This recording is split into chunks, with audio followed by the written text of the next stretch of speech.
Halo pelajar di seluruh Nusantara, bertemu kembali dengan saya, Ibu Dwi Subekti dari SMA Negeri 1 Bantul, Daerah Istimewa Yogyakarta. Kali ini kita akan belajar bersama tentang lembaga jasa keuangan Bank Syariah. Selamat mengikuti. Kompetensi dasar yang akan kita pelajari yaitu 3.5 mendeskripsikan lembaga jasa keuangan dalam perekonomian Indonesia, dan 4.5 menyajikan tugas produk dan peran lembaga jasa keuangan dalam perekonomian Indonesia. Tujuan pembelajaran kita hari ini adalah setelah kalian mengikuti pembelajaran, kalian dapat menjelaskan lembaga jasa keuangan Bank Syariah. Apa itu pengertian Bank Umum Syariah? Bank Umum Syariah adalah bank yang melaksanakan kegiatan usahanya berdasarkan prinsip syariah yang dalam kegiatannya memberikan jasa-jasa dalam lalu lintas pembayaran. Seperti bank umum lainnya, Bank Umum Syariah memiliki jenis usaha. Pertama, menghimpun dana dari masyarakat dalam bentuk simpanan berupa giro, deposito berjangka, sertifikat deposito, tabungan. Kedua, memberikan kredit atau pembiayaan. Ketiga, memindahkan uang baik untuk kepentingan sendiri maupun untuk kepentingan nasabah.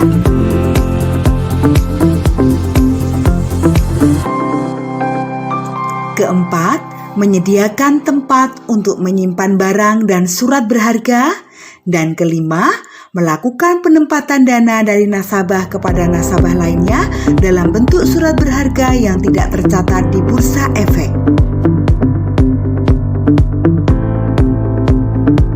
Berikutnya, kita akan belajar tentang Bank Pembiayaan Rakyat Syariah, yaitu bank yang melaksanakan kegiatan usaha berdasarkan prinsip syariah yang dalam kegiatannya tidak memberikan jasa dalam lalu lintas pembayaran.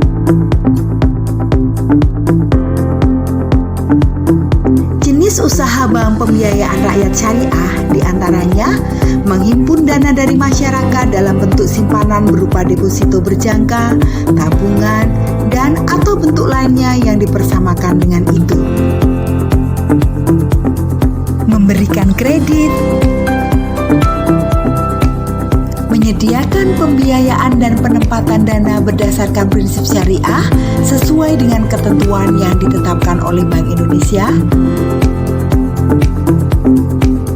dan menempatkan dananya dalam bentuk sertifikat Bank Indonesia atau SBI, deposito berjangka, sertifikat deposito, dan atau tabungan pada bank lain.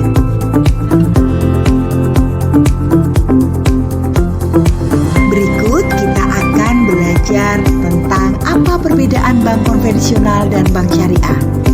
Bank konvensional beroperasi menurut apa yang sudah menjadi kebiasaan dan berdasarkan kesepakatan umum seperti adat, kebiasaan, dan kelaziman.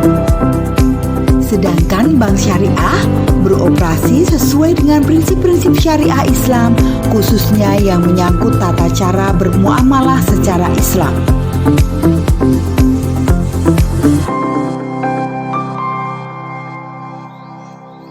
Dilihat dari fungsi dan kegiatan bank, bank konvensional berfungsi sebagai intermediasi dan jasa keuangan. Sedangkan bank syariah, intermediasi, manajer investasi, investor, sosial, dan jasa keuangan.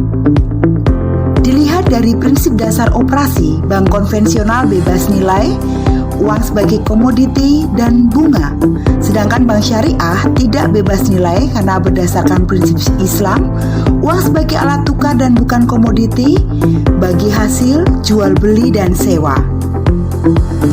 Dilihat dari sumber likuiditas jangka pendek, bank konvensional ada pasar uang dan bank sentral. Sedangkan di bank syariah, pasar uang syariah dan bank sentral.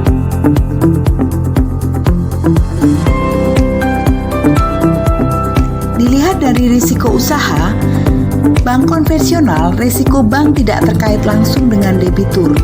Risiko debitur tidak terkait langsung dengan bank. Sedangkan bank syariah dihadapi bersama antara bank dan nasabah dengan prinsip keadilan dan kejujuran. Pada bank konvensional, kemungkinan terjadi negatif spread. Bank syariah tidak mungkin terjadi negatif spread.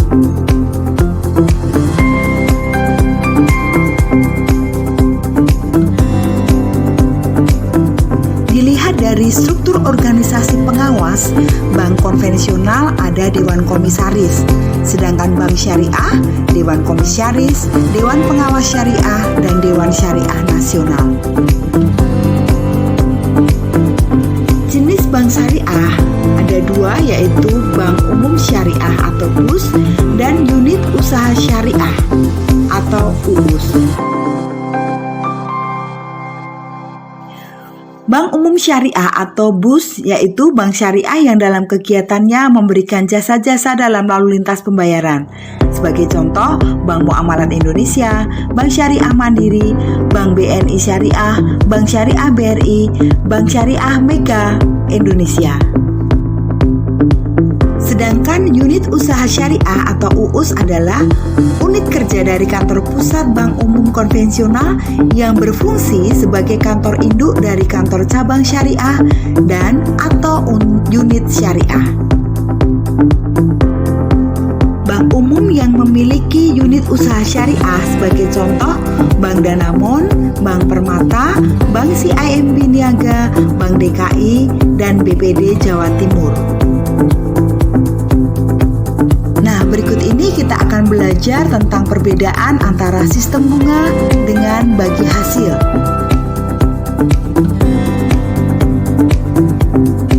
Bunga, penentuan bunga dibuat pada waktu akad dengan asumsi usaha akan selalu menghasilkan keuntungan.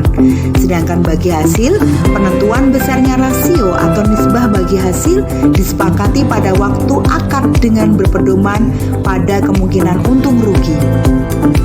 Pada bunga, besarnya persentase didasarkan pada jumlah dana atau modal yang dipinjamkan. Sedangkan bagi hasil, besarnya rasio bagi hasil didasarkan pada jumlah keuntungan yang diperoleh.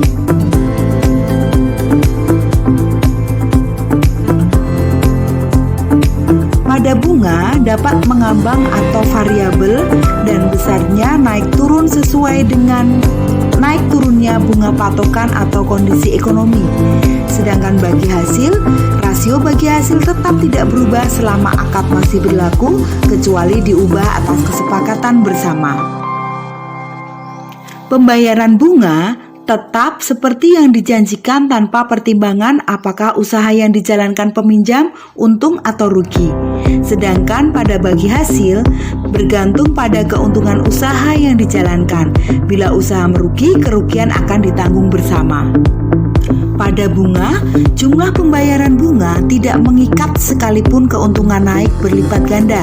Sedangkan pada bagi hasil, jumlah pembagian laba mengikat sesuai dengan peningkatan keuntungan.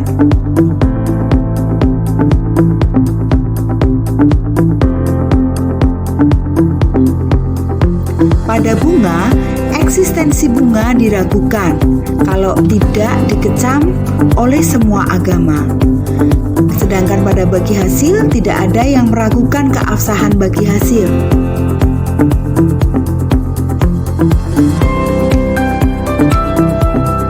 Pada bank syariah dikenal adanya akad. Akad yaitu keterkaitan antara ijab atau pernyataan pemindahan kepemilikan dan qabul yaitu pernyataan penerimaan kepemilikan dalam lingkup yang disyariatkan dan berpengaruh pada sesuatu.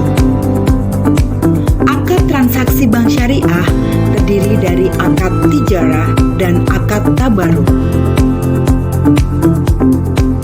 Akad tijarah yaitu akad atau transaksi yang berhubungan dengan kegiatan usaha bank syariah yang dapat digolongkan ke dalam transaksi untuk mencari keuntungan. Sedangkan tabaru adalah transaksi tidak untuk mencari keuntungan.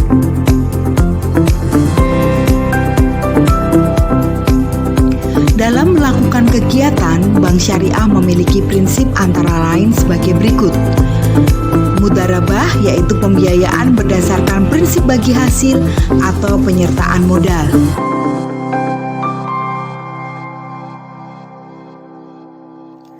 Mudharabah adalah akad kerjasama antara dua pihak atau lebih, yaitu satu pihak sebagai penyedia modal dan pihak lain sebagai penyedia tenaga dan keahlian. Keuntungan dari kerjasama tersebut akan dibagi berdasarkan nisbah yang telah disetujui sebelumnya. Sedangkan kerugian yang terjadi akan ditanggung sepenuhnya oleh pihak penyedia modal, kecuali kerugian disebabkan oleh kelalaian penyedia tenaga dan keahlian.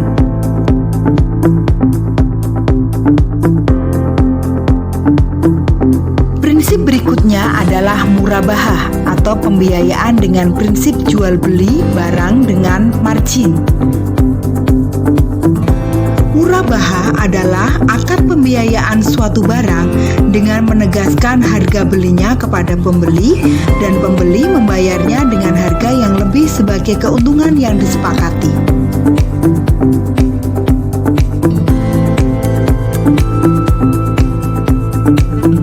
Prinsip berikutnya adalah musyarakah atau pembiayaan berdasarkan prinsip kemitraan.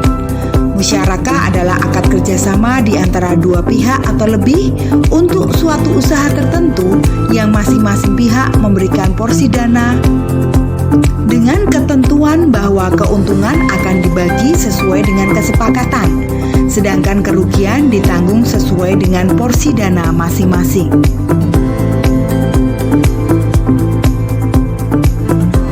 Prinsip berikutnya adalah isjarah atau pembiayaan berdasarkan prinsip sewa.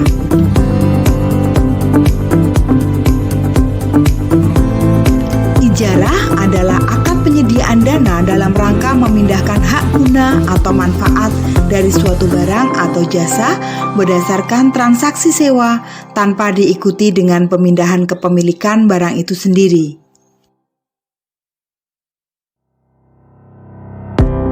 Prinsip berikutnya adalah wadiyah atau prinsip titipan. Wadiyah adalah akad penitipan barang atau uang antara pihak yang mempunyai barang atau uang dan pihak yang diberikan kepercayaan dengan tujuan untuk menjaga keselamatan, keamanan, serta kebutuhan barang atau uang. Prinsip berikutnya adalah salam atau pembiayaan berdasarkan prinsip jual beli dengan pembayaran dilakukan di muka. Salam adalah akad pembiayaan atau suatu barang dengan cara pemesanan dan pembayaran harga yang dilakukan terlebih dahulu dengan syarat tertentu yang disepakati.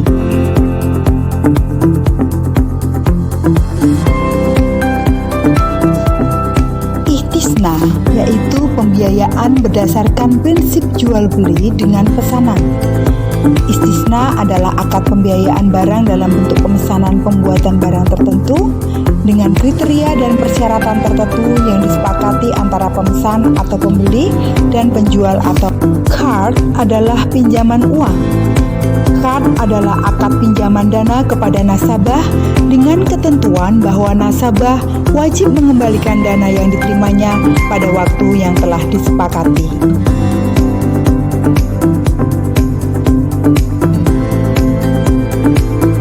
Hiwalah atau pengambil alihan hutang piutang adalah akad pengalihan utang dari pihak yang berutang kepada pihak lain yang wajib menanggung atau membayar.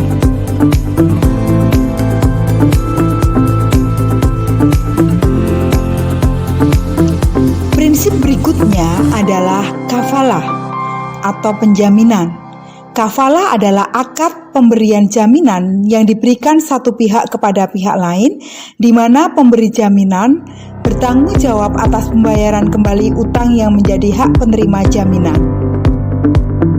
Selanjutnya adalah ran atau pelimpahan atau gadai, yaitu pelimpahan atas suatu kekuasaan barang oleh nasabah kepada bank untuk memperoleh sejumlah dana atau uang, dan oleh karenanya bank berhak atas sejumlah imbalan.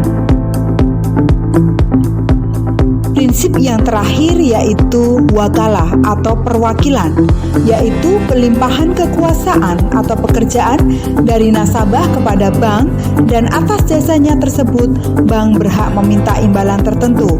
Contohnya adalah pembukaan letter of credit dan transfer uang. Bank syariah juga memiliki produk perbankan yang ditawarkan kepada para nasabah. Namun, produk perbankan syariah berbeda dengan bank konvensional. Hal ini karena bank syariah lebih menggunakan fondasi nilai-nilai Islam dengan memasukkan beragam ajaran Islam dalam perbankan syariah. Salah satu produk perbankan syariah adalah Al-Wadiyah. Bank syariah menawarkan jasa penitipan dana yang bisa diambil sewaktu-waktu. Untuk mempermudah pemahaman mengenai Al-Wadiyah, Anda bisa membayangkan ketika seseorang nasabah menabung di bank. Nasabah bebas menitipkan dana mereka di bank dan mereka juga bebas untuk mengambilnya sewaktu-waktu jika dana tersebut mereka butuhkan. Biasanya jenis produk ini menyatu dengan mudharabah.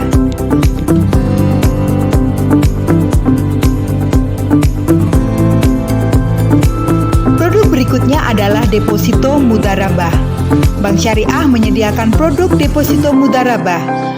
Anda bisa melakukan survei secara nyata ke bank syariah terdekat mengenai deposito mudharabah ini.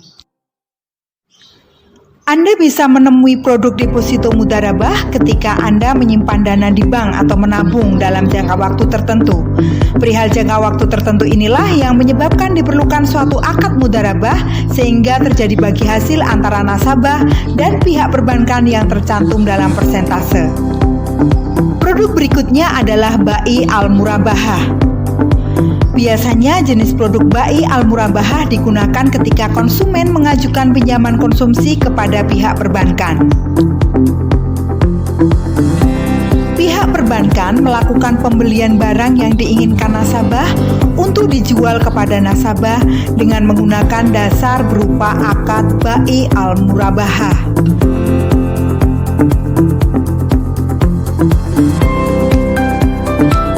Selanjutnya adalah Ar-Rahn. Pernahkah Anda pergi ke Pegadaian? Bagaimana cara kerjanya? Nah, jenis produk Ar-Rahn atau gade ini menawarkan kepada nasabah agar bisa menggadaikan barangnya ke bank untuk mengajukan suatu pinjaman. Ar-Rahn apabila dikembalikan ke asal katanya berarti gadai. Praktik gadai yang saat ini sedang marak di perbankan syariah adalah gadai emas. Hal itu terjadi selain karena prospek emas yang meningkat, juga karena kestabilan harga emas. Produk perbankan syariah yang terakhir adalah Al-Qard. Produk Al-Qard merupakan produk yang ditawarkan oleh bank tanpa tujuan komersial.